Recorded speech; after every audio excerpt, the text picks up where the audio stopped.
All right, it's time to talk with our featured guest, Jean St. Louis. Jean, how's it going? Great, Michael. How are you doing today? Doing pretty good. Can you kick things off by telling us a bit about your business? Who are you serving and what are some of the unique things you're doing for the clients? Sure. I am a coach with a team of three consultants, myself included, and we serve clients that are established dentists looking to grow their practice to the next level, either with productivity or just organization or systems. We also work with startup practices, so dentists who are new, they've been associating and they want to start their own practice, their own business.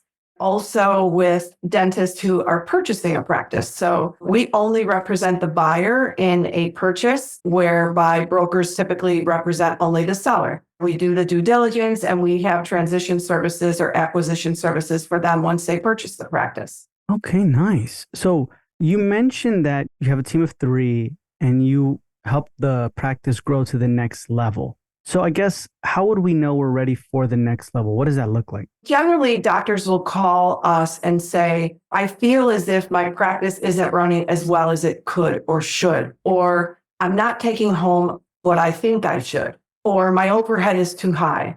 And so those are kind of some clues for them that maybe they should explore a little deeper. And our first exploration in that is to not just say, okay, buy our consulting program. It's really, well, let's do a deep dive. I use the analogy, the doctors do what's called a comprehensive oral exam, a DO-150. And I use that analogy with what we do. When we first meet a client that's established, we actually do a baseline analysis, remote into their software, tell them where to click or we'll click for them, gather some data, and then be able to see and celebrate, hey, this is what you guys are doing right. And this is what maybe could be tweaked or there's a gap or an opportunity. That then helps them to see a little bit brighter or clearer what is going on in their practice that maybe does need some attention. We customize it for that practice. So we're not a cookie cutter operation where we just come in and say, these are our systems, you have to do them because we're the greatest thing since sliced bread and trust us. We feel that it's more important, just like a doctor would treatment plan for a patient after they do a comp exam, gather their records. Our initial appointment is really seeing where they're at and then diagnosing to see what is it that you need. Maybe you only need staff training. Maybe you need systems implemented. Maybe you've had staff changeover and you used to have things in place. And as you evolved and you got new staff, things fell by the wayside and you used to do it, but now you don't do it. So those are things that can be explored and helped.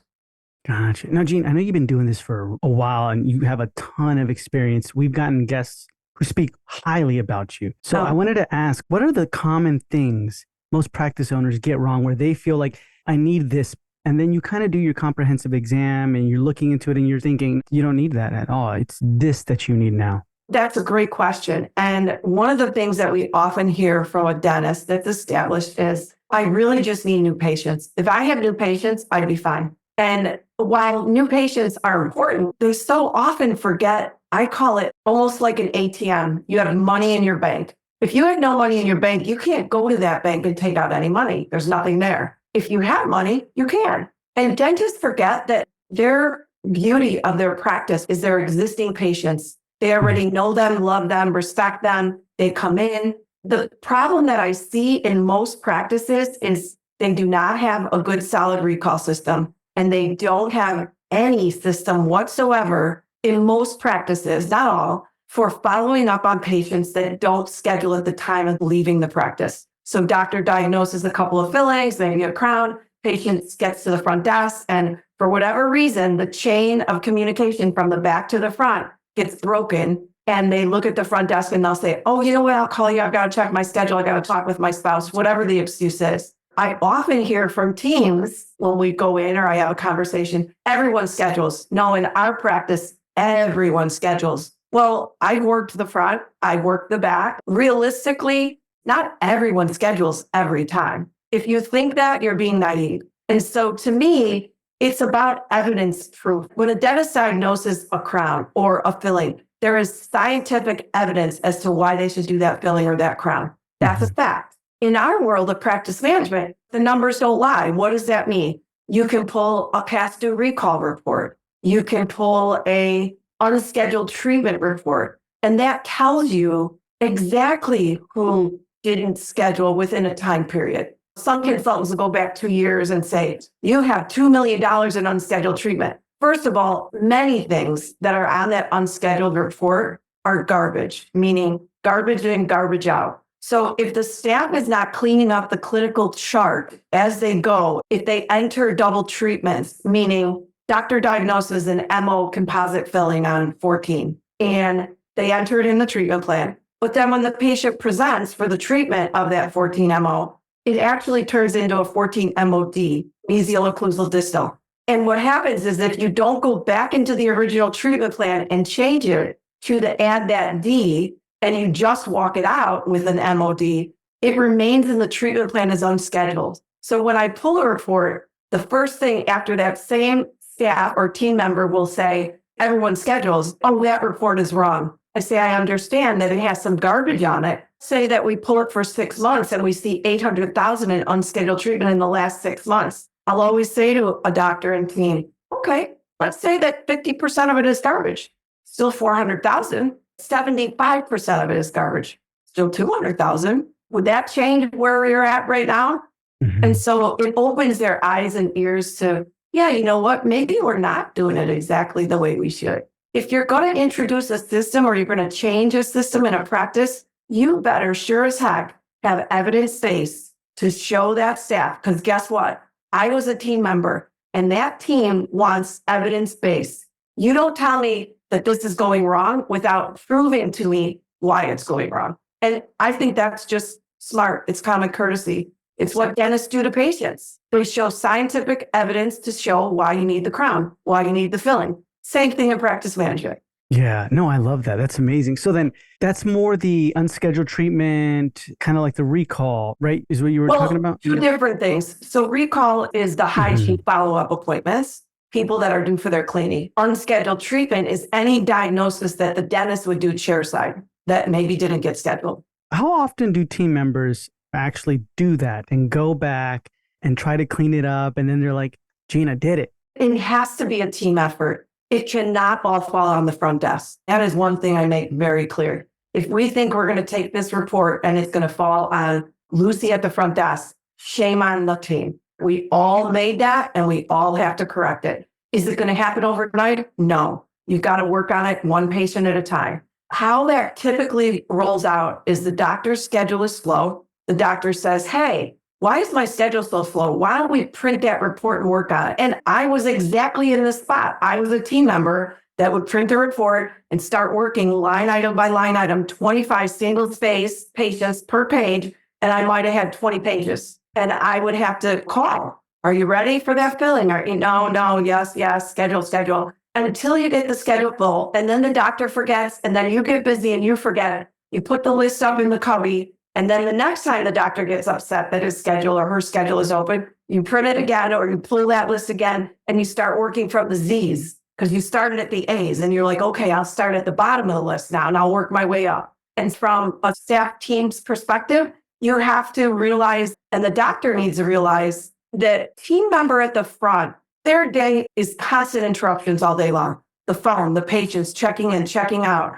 questions from team members, doctors coming up, and as you're on the phone with a new patient and a patient walks in, comes up and says, blah, blah, blah, blah, blah, runs away, and the front desk is like, oh, okay. So to me, if you schedule protected time every day, whereby it's an hour, and either if you have 2 assistants or 3 assistants, if you only have 1 person at the desk, one of those clinical assistants would rover up to the front, hold the fork down at the desk while the front desk person literally walks into a private room with a telephone and a computer and begins calling. That's really the only way you can get a grip on this. In every practice, it's an insurmountable task that becomes overwhelming, and you don't want to just burden the front team with more things. You want to give them solutions for how to get it done. As a business, you can't just sit back and be like, I wish I could, but I just don't have time. I'm sure you're faced with it. I'm faced with it. We all have 8 hours in a day. Mm-hmm. We only can do so much in a day.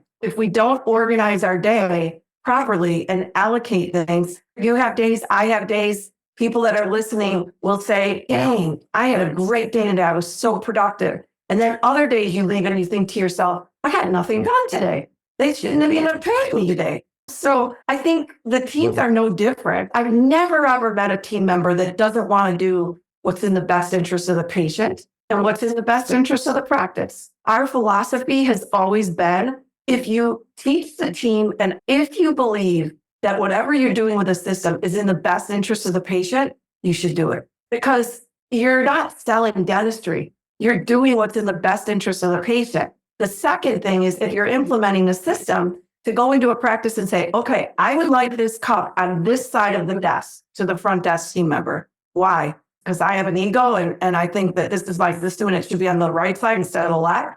In other words, back to the first point, have evidence base. Prove to them why, if it's on the right, it's more efficient than it's on the left. So when it comes to the unscheduled treatment, they're listening, they're starting to do this, they're pulling the report, they're like, Gene said, let's start with A. We're going to start with A. Do we just call and say, hey, you have unscheduled treatment, or like, what's the script? There is some scripting that we can use, and I'll go over that in a sec. But I think more importantly, when you print a list that's 20 pages, 25 to a page, that's overwhelming. So the first thing as an action item would be set aside protected time. Make sure that someone comes to the desk, and that protected time needs to be in the calendar. So usually you have the opportunity of an extra column that you can set up or is there with no chair, but it's a column. Put in that column, Gene's protected time, 10 o'clock. The next day, do it at 12 o'clock. The next day, 2 o'clock. The next day, 4 o'clock. So that you're staggering your times of when you're calling people. I always believe many hands make light work. So you divide those pages up and say, okay, clinical team, when you guys have time and every single patient we see in the hygiene room and the dentistry room, go into the treatment plan. If there's duplicate treatment, delete it. If they rejected it, reject it in the system. So there's a drop down that you can reject. You shouldn't delete any diagnosed treatment that doctor has in there. However, if it's a duplicate, well, then you can delete it because we entered it and then someone else entered it. So clean it up, but at the same time, don't just say, okay, for my 1 hour protected time, I'm going to spend on cleaning it up. No, our protected time is to go into each person's chart. Before you actually start calling, you have to do a forensic audit. Does this patient owe us any money? Are they overdue with their money that they owe us? Are they passed through for a cleaning? Sometimes it's much easier to get someone in for a cleaning and have the doctor represent the treatment than to call them and say you're due for the treatment. Cleanings, why? They're covered at 100% most of the time with your insurances. So it's easier to say, hey, Michael, you're passed through for your cleaning. Let's go ahead and get you in. Don't even mention the treatment. When they come in, make sure at the morning meeting you discuss, hey, Michael has 2 fillings that need to be done that he never did after the last cleaning when he was in. So that's one way to attack it. Languaging skills is ring, ring. Hi, Michael, this is Jean from ABC Dental. Doctor reviewed your chart and is concerned the last time you were here, he or she had diagnosed 2 fillings. Are you ready to set that up? So no pressure, no hard sell. It's about education and telling and trying to get them in. Michael says, oh, you know what, Jean, my schedule's been crazy. I've been meaning to call you. Okay, well, I see that you're scheduled in November for your cleaning. We can go ahead and check it at that point. Or would you like me to touch base with you in about 10 days or 2 weeks? So I believe that you should always maintain telephone permission to call them back. If I say to you, Michael says his schedule's crazy, and I say, oh, all right, Michael, if I don't hear from you in a week to 2 weeks, is it okay to touch base with you again? And you say, yeah, sure. Or you're going to say, no, don't call me, I'll call you. Okay, no problem. Document everything in the chart and move on to the next one. If you say, yes, call me in 2 weeks, when I call you back, I say, hi, Michael, it's Jean from ABC Dental. Gosh, can you believe 2 weeks has already passed? We're almost to the end of the summer. Make some small talk. Don't be so business-like. Calling for your clown. You need this. Just try to build the relationship with the patient that you probably already have anyway. But you're like just thickening that rapport with the patient. And then letting them know the last time we spoke, Michael, you had said it was okay to call you back in 10 days or 2 weeks. So I'm refreshing their memory that they gave me permission to call back. That's why I like gaining telephone permission to call back, because I can use it again on the next call. Okay. I like that. And then we just work that list. One quick thing I wanted to ask. I remember this happened years ago when I was in front. Although we did schedule block out time, There would be sometimes they'd go in the doctor's office and they're like, Michael, the patient needs you really quick. Just when you're done with the phone, because they didn't know the situation with the patient in the front. That happened every single time I try to block out time. How can we prevent that? I think the best way to prevent it is when you were there and if you were sick, they weathered it, didn't they? They couldn't call Michael. He couldn't come in that day. This team member that's covering has to pretend Michael's out. Do not come in and bother Michael. He's not here. So if he was gone, you'd figure it out. The problem is if Michael always comes out, then they know they can keep coming and get you and you're going to keep coming out. But if you kind of hold your ground and say, I'm sick right now for the next hour, remember, you're going to have to deal with it. Tell the patient not calling back. I mean, it doesn't happen as often as you think, especially if you have trained that clinical person. The front desk can say, hey, this patient coming out, make sure you collect what's going on the checkout. And the check-in is pretty easy. So usually it works out okay. And you're not going to stay in there 2 or 3 hours. You're only going to do an hour a day for starters. Yeah. No, that makes a lot of sense. This is unscheduled treatment. When it comes to recall, what adjustments would we need to make or what do we need to start doing? I think what happens is offices say, our hygienists don't work on a recall. They just won't do it. And my thing is, they're a producer. They shouldn't do it. They should be busy. Now, if a hygienist has open time, nobody's scheduled or somebody canceled, do I like that to go back and scrub instruments? Or ideally, there's nothing better than having a hygienist call a patient and saying, hi, you're due. But in practice, it's not the reality. We want them to be busy treating patients. So that's the first thing. Now you're left with a recall list. We like to do in the course of a year to contact that person a total of 4 times. When they're currently due, when they're 2 months overdue, when they're 6 months overdue, and when they're 1 year overdue. We don't want to be intrusive, right? You don't want to be, gosh, stop calling me. And sometimes when we train teams, they misunderstand and I'll get a call and they'll be like, patients are telling us that. I'm like, well, how often are you calling? Every day. I'm like, no, not every day. I think part of it is in the course of a year, you're going to contact them 4 times. That means contacting them by email, text. What I love about the new world of dentistry that we have texting and emailing, and that's been around for a while now, but it's a great way to communicate. However, in the dental practice, we use it as a crutch. It's like we forget that there's this tool called the telephone, and you got to use it. You can't just rely. Well, I texted them. I emailed them. You'll see that in a schedule. Oh, our schedule got blown away. Oh, was everyone confirmed? We texted them. We emailed them. They didn't respond. Did you try calling? No. Okay. There's part of the problem. I know that in this day and age, you, me, all of us, we live on this thing. My adult children, like if I want an answer, I text. They're not going to pick up their phone. It goes in their voicemail. So I realize that. But the reality of it is at least try. I like to say email and text first, all your current patients for that month, you're due to come in. If they don't reply, call them. Then the 2 months overdue, you pull the list, not for everyone that's in the last 2 months, you just go 2 months ago. So we're in July now. If I were running the reports for the beginning of July, I would pull July report for people that are currently due. I would go 2 months ago, which would be what month? May. I would just pull the month of May of people that are due, not May and June, just 2 months ago. And then I would go 6 months ago and pull just that month. And then I would go 1 year ago, so July of 23, and pull just that month. Because what I find is it's so much easier to do bite-sized pieces. If you have 330 people overdue and you pull one list, it's how many pages? It's overwhelming.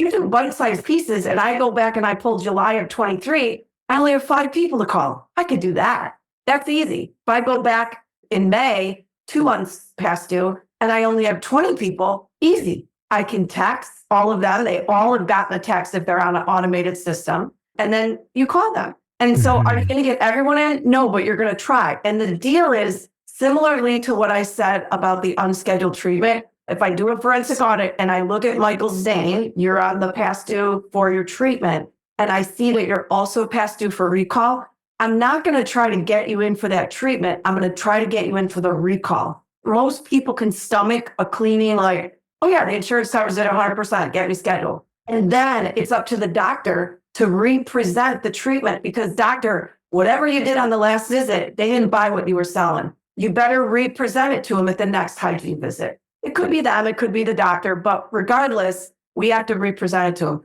So again, on those past due recalls, we can see if they have unscheduled treatment. When we schedule them, we can make a note, unscheduled treatment. So now that can be a discussion at the morning huddle. I like that. So then represent the scheduled treatment. When you see sometimes that it's not so much the patient, you're doing like an analysis and you hear the doctor, what are some of the like alarms in your mind? You're like, "Oh, no wonder they didn't accept it," or "You're saying this and you shouldn't be saying that," kind of a thing. I think it's important that the clinician use evidence-based science. That's not like them selling dentistry. Use what tools you have at your hand. If that means picking up a mirror and showing them that way, if it means using an intraoral camera, if it means using CBCT, an X-ray, if it means showing them, people learn different ways, right? Some people learn better just hearing. Some people learn better touching. Some people learn better seeing. You have to really cover your bases, if you will. For instance, I went into a practice. They had an associate and a dentist. The associate was doing a lot of diagnosing of Invisalign. Almost every patient had Invisalign. They needed Invisalign. So the associate starts complaining to the main doctor and me about the front desk really doesn't know how to present financials. They're not able to get these people to book their appointments. And thank goodness we had a good tracking system in place. And before he said that, we didn't realize he was overdiagnosing. I mean, every patient needs Invisalign. That's kind of odd, but whatever. But we were able to really track it to say, okay, on an X amount of patients,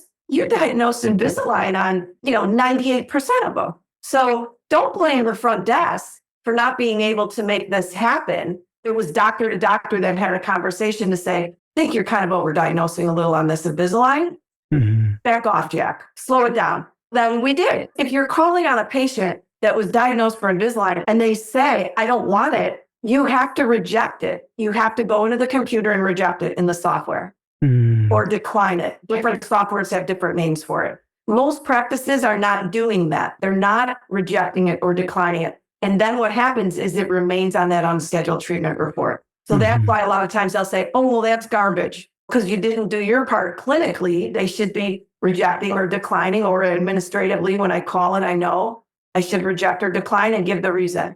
Gotcha. Okay. Now you mentioned tracking system in place, and you've been mentioning a lot about, pulling a report, practice management software. So what technology can help us with presenting evidence-based material? One of the ones that I've been really, really excited about over the last probably 3 years has been ORYX. ORYX software. I've dealt with EagleSoft, Dentrix, PracticeWorks, Open Dental. You name the software, we as consultants have been on it, use it, familiar with it, because we have to be, right? CareStack, all of them. What I like about ORYX is it's cloud-based. It allows you to text and email all within the software, not as a separate add-on. So a lot of the softwares out there, you have to pay to do emailing and texting. You have to pay to do insurance. I love their clinical component of ORYX. So I've never seen a software that has such a robust clinical aspect so that you can print a treatment plan that has the visual on it.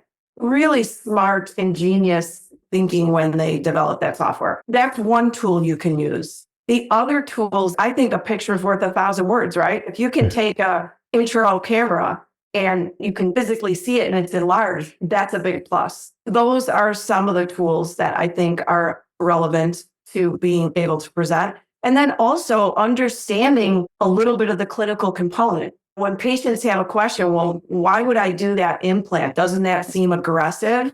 To be able to understand how to explain to them why it's actually considered more conservative in dentistry than doing a bridge and having two virgin teeth just to fill a space. Why would you cut into a virgin tooth when you don't need to, as an example, to put in a bridge? Just those kind of things. Nice. Okay. I like that a lot. ORYX, yeah, fantastic. I like that little new patient report, clinical report that they always kind of print out. It's a little wheel, really like engaging. It's like a report card kind of a thing. Now, Jean, if we can transition a little bit here and start talking about staff hiring and training. Given the current challenges with staffing in practices, what specific strategies do you use for interviewing, hiring, and training staff? And how do you ensure these new hires align with the goals and the culture in the practice? Great question. As you know, many, many practices are struggling with hires. I think the biggest mistake dentists, office managers, whoever's in charge of hiring sometimes make, and I've been there. When you're desperate, you kind of want someone crisp and professional and going to represent your vision, your culture, all of what you mentioned.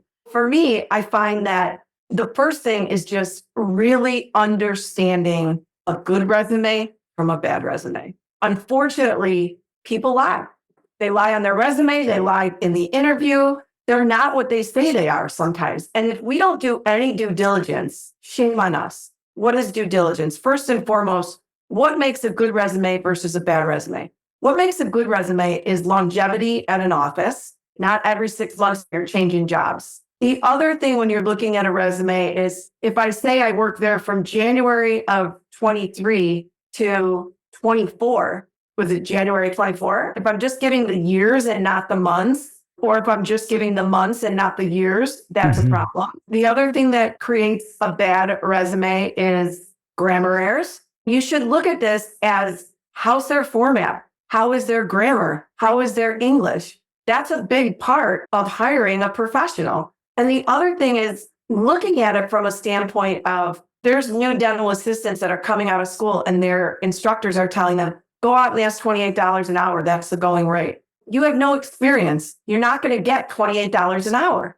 I think looking at the resume from a couple of angles, checking references, big thing. Dentists don't check references. Shame on you, and especially at the front desk. You're hiring someone that's going to be responsible for $500,000 or $1 million or $1.5 million of your income, and you're not going to check a reference? If you owned a bank, would you not check a reference? They're dealing with money. Of course you would. So check the references. Do a background check. Costs like $100. Is that worth it? Heck yeah, it's worth it.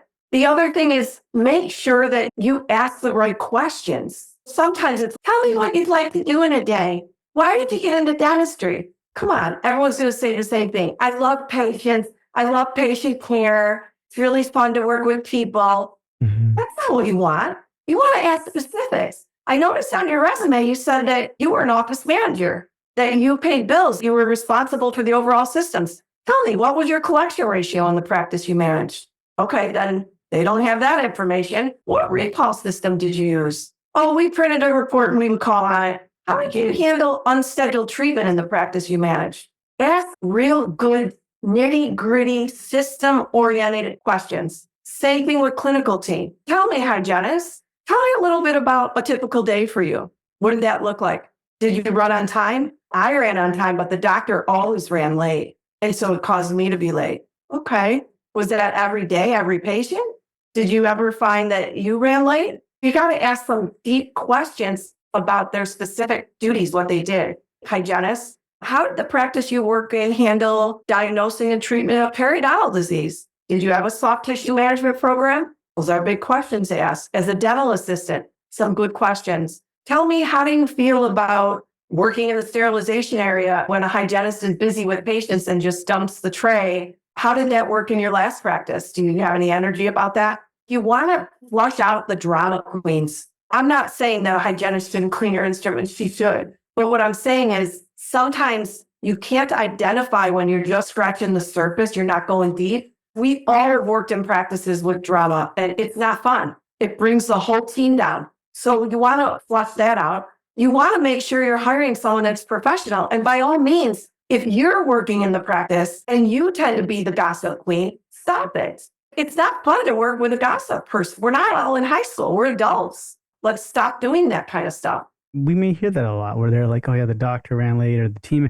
And I feel like that's one of the biggest ways to deunify a team is blaming. If you just start blaming people, oh, that's it. Trust goes away. Everything goes away. So that would be like a red flag to me in that interview process. Yes, absolutely. Before I brought any issue up, I really would try very hard to look in the mirror. What was my role in this? What could I have done differently? Is this really important to bring up? Or can I just change my behavior and hopefully others will model good behavior? Because that's part of it. I think a good book for people to read if they feel that they are having human relation struggles is Dale Carnegie's book, How to Win Friends and Influence People. It's a phenomenal book. You can listen to it on audio. It's really a cool way to improve your human relation skills. Yeah, no, fantastic. Do you also do an analysis test with people? On the team members in hiring,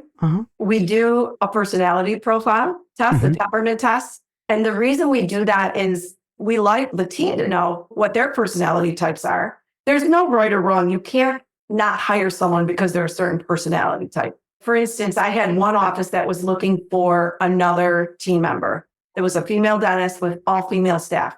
And they said almost 12 but one were feeling type personalities. So if any one given day, at any one given time of the month, one of us is crying. Okay, we're just going to say it. And I was like, I get it. They were like, is there a way that we could get someone that's not a feeling type person? And I was like, well, you can't discriminate because they're not that personality type. Obviously, if you've got two candidates and one's a feeler and everything else is equal, you can say, I like this person better. They're going to fit better in our culture. Years ago, before we went to like electronic charting, we would give people okay, here's some charts, file them. Because people could not file charts. It's ADC, but yet they couldn't master it. So thank goodness we don't have to deal with that anymore. No, but still, it's interesting the way that works. When you say feelings or like they're a feeler, what test can we utilize for that? I love the Myers-Briggs temperament test. Myers-Briggs is used by many Fortune 500 companies. And I think it's a great test to be able to assess people and their personality type. No right or wrong. But as a team, I like to know, like sometimes team members will say to me, the doctor really, she is very just to the point and that's it. And kind of hurts my feelings the way she says things to me. When we do the personality profile, it's wonderful because we can kind of make a joke about things like, okay, somebody will say, I cry at a Hallmark card. It doesn't mean you're different. It just means a thinking type of personality type is a little bit more strategic and a little bit more to the point. If I tell you, hey, Michael, can you just move that microphone to the left and keep it at the left from now on? I've told you this 10 times already. Now, Michael's like, God, why'd you have to say it like that? What the heck? In your mind, you're not going to say it to the doctor. So those are things that I think just helping everyone get to awareness, because maybe the doctor doesn't even sense that Michael's sensitive to those things. And she or he just says it, not even thinking that could potentially hurt someone's feelings. Same things happen with teams. That's why when you have clashing in your office, a lot of times it's different personality types. And if she's so bossy, she just thinks she can boss everyone around. Well, hold on a minute. Let's examine that. So it's a fun exercise. I would encourage people to do that. Do you ever find they take the test, but not with their real self? Like they want to be strategic, or I would like to do this kind of a thing. Or does the test not even allow that? And it's so funny. People get annoyed with me. They're like, this looks stupid. It asks the same questions 3 different ways. And I tell them, you answer it in your role as a dental assistant, an RDA, a front desk, an office manager, a doctor. Okay. Go at it with that, not like I'm a mom of 6 kids. Yeah. You answer it in your job role, number 1. But it might ask a question like, when you walk into a wedding, do you sit in a chair or do you go get a drink? I don't know, I get a drink. Then the next question will be like, at a party, do you find that you're more social, or like it'll be later in the test, right? And you're like, isn't that kind of like the wedding question? I just tell people, don't overthink it. Just answer the question, whatever comes to your head. And inevitably, I'll have people that don't answer questions. I'm like, yeah, you need to answer everyone. Or they'll like, I'm A and B. Got to pick what's a little bit more dominant, just a little bit more. It's either A or B. You can't have both. That way you understand your team, who you're working with, and what can make them fire, motivate, what demotivates them. Well, yeah. And I think from the doctor's perspective, it's awesome because I want to know how to motivate my team. I want to know how to make people engage more. And part of that is knowing their personality. And sometimes people at the work environment, they come in, they work, they go home. They're not very open. And so you don't know how they are. And it's nice. Some people are motivated by money. Others are not motivated by money at all. They're motivated by, I don't know if you've ever read the book, The 5 Love Languages, but that's another great book. Like, what motivates them? I tell people, hey, if you know that you've got someone in the office that at a certain time of the month, they crave chocolate, wouldn't it be great to have a drawer of like Snickers and like just secretly put it next to the ultrasonic, or you put it on the desk next to the computer, just random, just for nothing, just because I like you. And Yeah. it's like you're having a rough day. Sometimes that can just make someone smile. It's like life is too short. We're there more than we are at home usually. I want to go to work. I want to have fun. And I want offices to have fun. I don't want it to be so stinking serious that you can't laugh. You can't really enjoy what you're doing, because that shows with patients. When an office is clicking and they're having fun and they're laughing and they're really on it, I think makes for a better day. Yeah. That increases employee retention a ton too. You know what I mean? Because Absolutely. they appreciate it a lot. And you know what, Gene, I think it can change too, right? Throughout the years, your love language. So for example, if it's always acts of service and then you're starting to get it a ton, but then you're not getting quality time. Now you're starting to crave it. So was that something you recommend team members also take? I loved that book. I gave it to my whole entire family, like my kids, my husband. I was like, read this book, take the test. It's awesome. But that's not something that is a requirement, or I go in and I'm like, you should read this book. Each person to themselves. I just think it's a cool thing to understand. Yeah. Anytime we can understand humans better, we're going to be a better human being. And I think it's really important, because life is short. We might think we have a long time to live, but that dash between when we're born and when we're die, only an infinite amount of dash. And to me, if I can have an impact on someone's life in a positive way, I really want to try that. Am I perfect? Hell no. Do I struggle? Absolutely. Do I have to keep trying all the time? You bet. But at least I'm aware of it. I take the first step.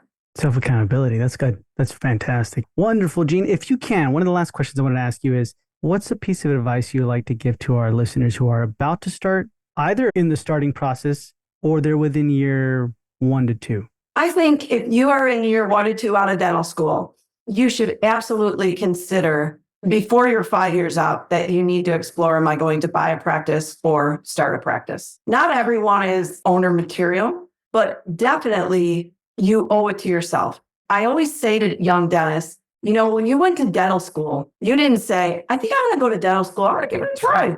Hey, if I fail, so what? You went in not even knowing anything about the mouth. And you went into dental school saying, I'm going to be a dentist. You didn't go in saying, I might fail. And so have faith in yourself that if you go in to do a startup or an acquisition, you're not going to fail. You're going to do it the best, just like you did when you went to dental school. Earlier on, I talked with startup practices in their journey, meaning a dentist is like, I don't know, I'm thinking of doing a startup or an acquisition. I'm not really sure which. I'll walk them through both scenarios and give them examples of both scenarios so that they understand how their mind could start thinking. Because right now they're just sometimes confused. They just don't know. If you talk to a colleague that has bought a practice, they will say to you, are you crazy? Why would you want to do a startup? That just doesn't make sense. I would do an acquisition because that's what they did. If you talk to someone that did a startup, they'll be, why would you buy a practice? Oh my God, you're buying someone else's problems, the culture. You got to change everything. I would never do that.